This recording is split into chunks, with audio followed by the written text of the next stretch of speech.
Rayət İmaməliyev, vətəndaş mövqeyimlə qarşınızdayım. İlk efirində xaric oxuyan bu qızı hamı qınadı.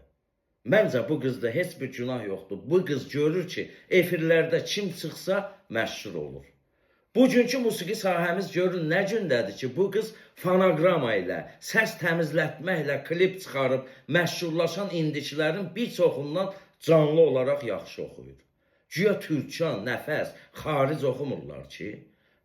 Güya aparıcı bilmirdi ki, bu qız 3 ay əvvəl dırnaq ustası olub, hansısa ustad müəllimin yanında bir ay müğənnilik dərsi keçib bu.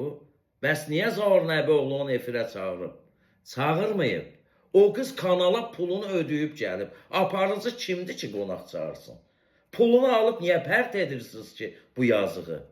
Efirləri canlı edin, görün 5-6 nəfər karifeydən başqa adam tapa biləcəksinizmi? Gəlsin canlı oxusun. Bu qız verilişinin reytingini qaldırmaqla aparıcı Zaur Nəbioğlu üçün çörək ağacıdır. Sovet dönəmində verilişdən qabaq səs provası keçirilərdi. İndi isə pulunu ver, çıx verilişə. İnək səsi, keçi səsi fərq etməz. Pul o səsləri örtəcək. O pul alan ustad xanım görmür ki, bu qızda səs yoxdur. İstedad Allah vergisidir. Dərs keçməklə olmaz axı. Boş yerə o qızın pulunu alıb ona niyə dərs keçmirsən? Çünki aparıcını da, dərs keçən ustad müəlliməni də pul maraqlandırır. Ona görə də bu qızdan çox günahkar, qınananlası adam aparıcı ilə o ustad xanımdır. Onların bu qızı günahlandırmağa haqları çatmır. İndi keçək xaric oxuyan qıza, Zəhraya.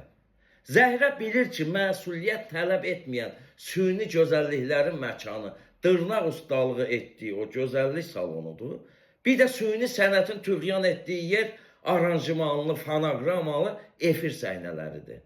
Amma bu əxlaqlı geyim tərzinə malik qız bir şeyi bilmir ki, ördəkləşən səhnələrdə zövqsüz tamaşaçı kütləsini Kəmalə Günəşlinin Tamara mahnısından çox ördək arxasına oxşar, üzr istəyirəm, sual işarəli dalı maraqlandırır.